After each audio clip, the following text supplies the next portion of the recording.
Banyak yang mengira bahwa belibet saat mengaji itu karena yang dibaca bahasa Arab. Padahal belibet saat membaca itu nggak selalu karena nggak paham bahasanya.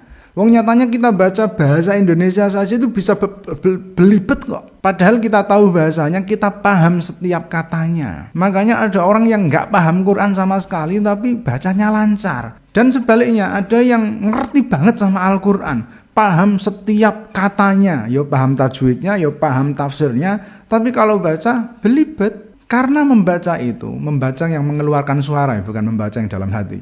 Membaca yang mengeluarkan suara itu kesenian tersendiri. Dan itu butuh koordinasi yang baik antara mata, otak, dan mulut. Matanya melihat teks, menangkap huruf, harokatnya, panjang pendeknya, samarnya, dengungnya, hingga masuknya ke huruf setelahnya. Terus otaknya langsung memproses apa yang dilihatnya. Otak menentukan gimana cara bacanya. Ini panjang apa pendek, ini dengung apa enggak, ini berhenti apa lanjut, ini nadanya gimana. Lalu mulutnya mengeksekusi apa yang sudah diproses oleh otak.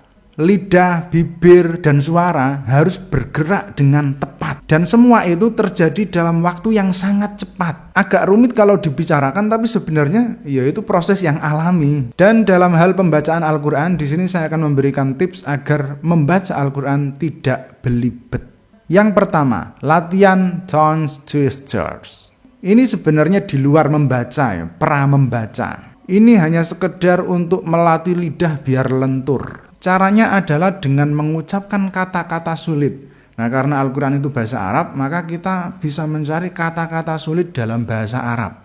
Misalnya yang pernah viral itu top tobi top. Wal'udu dan danali wa tablu top top tabali top tabi top top tabi top top tabi top top tabali wasakfu sak sak sakali waraksu qad tabaili shawa shawa wa shahishu ala waraksi farjali wa barradal kimri yasihu malalin fi malali. Atau misalnya yang fahihi wahihi. فهيه وهيه ثم هيه وهي وهي منل من الدنيا من الناس بالجمل ألا لا ألا إلا لآلاء لابث ولا لا ألا إلا لآلاء من رحل فكم كم وكم كم ثم كم كم وكم وكم قطعت الفيافي والمهامها لم أمل وكاف وكف كاف وكف بكفها وكاف كفوف الواتك من كفها انهمل. Atau dari lagu hip hop Arab juga bisa. سلام وسلم هسليم وسليم سلم سلامة علام وعلمها عنيم وعنيم علم علامة والزمت الصمت الصمت لزمت لزمت الصمت استلزامة ركبت الخيل الخيل ركبت الخيل استركابة فهمت الفهم الفهم فهمت فهمت الفهم استفهاما. Dan lain sebagainya. Itu buat latihan lidah. Kemudian yang kedua, lakukan screaming dulu. Ini juga pra membaca, tapi ini sudah dekat sekali dengan pembacaannya. Jadi baca ayatnya secara sekilas sebelum kemudian membacanya secara keras. Buat apa? Ini buat kenalan sama alurnya, sama buat mendeteksi mana kata-kata yang nanti kira-kira bakal belibet. Nah, nanti kalau misalnya ketemu ini kata-katanya, ini kayaknya nanti bakal belibet, coba diucapkan bolak-balik sampai nggak belibet. Misalnya kayak gini, saya mau baca surah Al-Baqarah ayat 96 misalnya. Jadi dilihat aja dulu, dilihat sekilas, nggak harus diucapkan. Tapi kalau mau diucapkan juga nggak apa-apa, tapi nggak harus. Jadi nanti yang diucapkan itu kira-kira yang berpotensi untuk belibet. Misalnya ini saya lihat ya. Nah, di sini saya menemukan kayaknya di bagian bimuzahzihihi ini bakal belibet deh. Nah, itu saya ulang-ulang, bimuzahzihihi. Kan agak susah ya. Bimuzahzihihi. Oke, sudah lumayan. Nah, baru dibaca. وَلَتَجِدَنَّهُمْ أَحْرَصَ النَّاسِ عَلَى حَيَاةٍ وَمِنَ الَّذِينَ أَشْرَكُوا يَوَدُّ أَحَدُهُمْ لَوْ يُعَمَّرُ أَلْفَ سَنَةٍ وَمَا هُوَ بِمُزَحْزِحِهِ مِنَ الْعَذَابِ أَن يُعَمَّرَ وَاللَّهُ بَصِيرٌ بِمَا يَعْمَلُونَ. Jadi belibet itu kadang bukan karena nggak tahu cara bacanya, ya tahu, cuma kata-katanya memang sulit aja gitu. Jadi gabungan hurufnya itu sulit. Habis zai terus ha, terus zai lagi, terus ha, habis itu ha. Ini kan sulit. Jadi butuh pemanasan di kata tersebut gitu paling enggak. Bimuzahzihihi. Kemudian yang ketiga, perhatikan di mana kamu harus berhenti untuk mengatur napas. Dalam hal ini kita sudah cukup dimanjakan, kita sudah diuntungkan karena para ulama sudah menaruh nomor ayat dengan sangat jelas, dengan sangat bagus juga, ada bulatnya, terus ada nomornya, itu bisa buat berhenti. Selain itu ada juga tanda-tanda wakaf, ya, yang di ujung ayat itu juga ada tanda-tanda ini. Tapi ini nggak selalu di ujung ayat, kadang-kadang juga di pertengahan ayat. Misalnya ada wakaf yang ditandai dengan huruf mim atau wakaf lazim. Ada yang dengan kola atau al-waqful aula. Ada yang dengan sola atau al-waslul aula. Ada yang dengan jim atau al-waqful jaiz. Dan seterusnya, dan seterusnya. Cuma terkadang ada ayat yang lumayan panjang, terus nggak banyak tanda wakofnya. Ya ada tanda wakofnya, tapi jaraknya itu agak jauh. Nah ini gimana?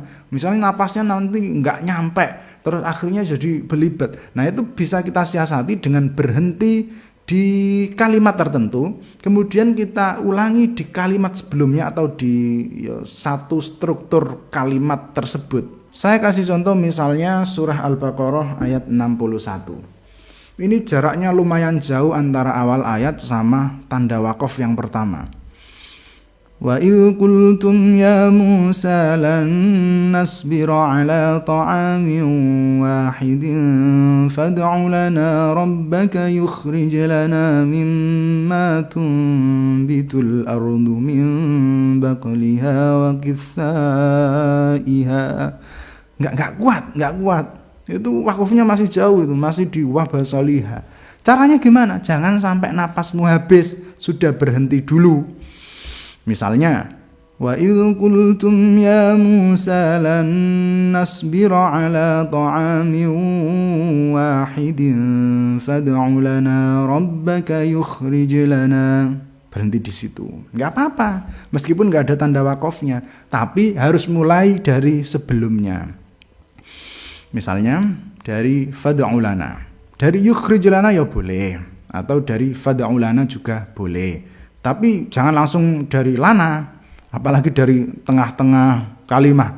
Rijlana nggak boleh, kalau itu nggak boleh. Paling nggak yukhrijlana mimma, atau dari fad'u lana rabbaka yukhrijlana mimma tunbitul ardu min baqliha. Nggak kuat lagi. Ya udah berhenti di situ nggak apa-apa. Mulainya dari mana? Boleh dari min baqliha. Min baqniha wa kithaiha wa fumiha wa adasiha wa basaliha. Nah itu baru nyampe tanda wakofnya. Jadi begitu caranya. Ya berhenti di mana saja. Ya enggak di mana saja juga sih. Ya harus tepat juga berhentinya. Mulainya juga harus tepat. Kalau kamu bingung di mana berhentinya atau di mana mulainya, sekarang mushaf-mushaf itu sudah banyak yang menyediakan wakof ibtidah. Jadi yang nggak ada tanda-tanda wakofnya itu dikasih tanda sendiri, nanti berhentinya di mana, terus mulainya di mana. Misalnya ini ada mushaf langitan, Quran langitan. Ini ada kayak gitunya. Jadi ini misalnya yang tadi, qultum ya Musa. Ini ada tanda kayak panah. Ini buat berhenti dan mulai. Berhentinya di mana? Di ujung sini, rabbak. Mulainya di mana? Di fad'u. Jadi enak itu. Ini juga mim baqliha, berhentinya di ha. Mulainya di mana? Di mim baqliha. Jadi kamu nggak bingung-bingung mikir berhenti di mana dan mulainya di mana. Kemudian di setiap pemberhentian itu kita wajib napas, kecuali wakaf yang wakaf sakta.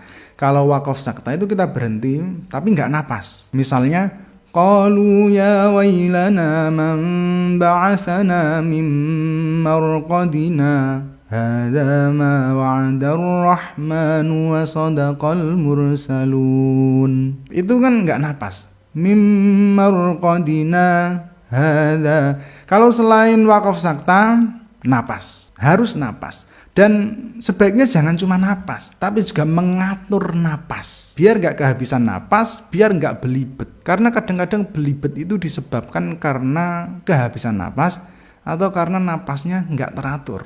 Kemudian yang keempat, buka mulut lebih lebar. Kalau kamu bisa mengucapkan lafaz-lafaz dengan jelas tanpa membuka mulut lebar-lebar, itu ya sebenarnya nggak perlu membuka mulut lebar-lebar. Karena yang penting itu bukan lebarnya mulut, tapi artikulasinya. Nah, kadang-kadang artikulasi itu bisa jelas tanpa harus membuka mulut lebar-lebar. Cuma untuk kasus orang-orang yang sering belibet, itu sebaiknya mulutnya dibuka sedikit lebih lebar daripada biasanya. Terutama untuk kata-kata yang sulit, misalnya kayak tadi, wa ma huwa bimuzahzihihi, itu kan agak repot.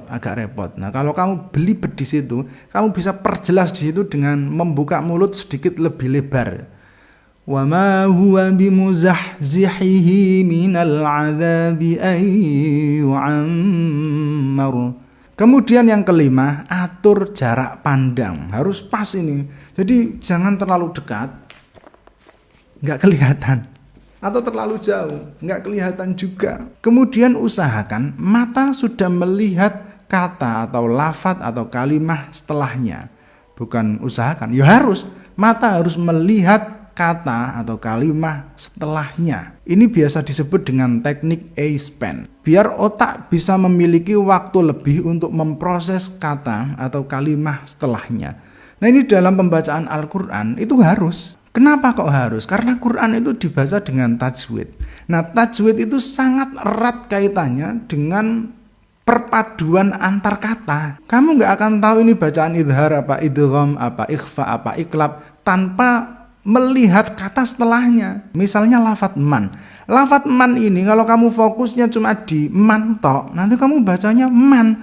Ya man saja, padahal man ini itu nggak selalu dibaca man. Kadang-kadang ya dia dibaca man, kadang-kadang dia dibaca mai, kadang-kadang dia dibaca mar, kadang-kadang dia dibaca mam, kadang-kadang dia dibaca mang, tergantung dengan lafadz setelahnya atau huruf setelahnya. Misalnya setelahnya hamzah ya dibaca man amana. Setelahnya ya dibaca may yu'minu. Setelahnya ra dibaca marrahim.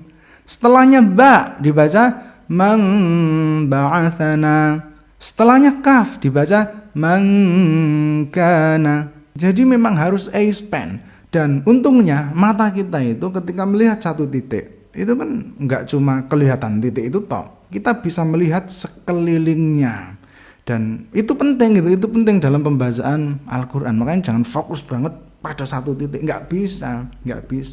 Kalau kamu memang benar-benar nggak bisa kayak gitu, ya udah, itu harus diingat-ingat. Misalnya man itu diingat-ingat ya.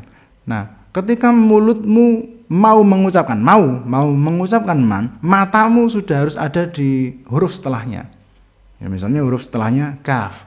Berarti nanti ketika mulutmu mengucapkan man, kamu sudah tahu bahwa nunnya itu dibaca ikhfa. Jadi enggak lagi kamu membaca man, karena matamu sudah melihat di situ ada huruf kaf. Jadinya mangkana. Kalau enggak gitu nanti repot, jadi man kana, yu'minu, jadi belibet. Kemudian yang terakhir, rekam untuk evaluasi. Kamu bisa merekamnya melalui perekam suara atau bisa memvideokannya. Terus kamu evaluasi itu bacaanmu. Mana yang kira-kira sering salah. Sering salah itu terjadi kesalahan itu di mana? Ketika apa?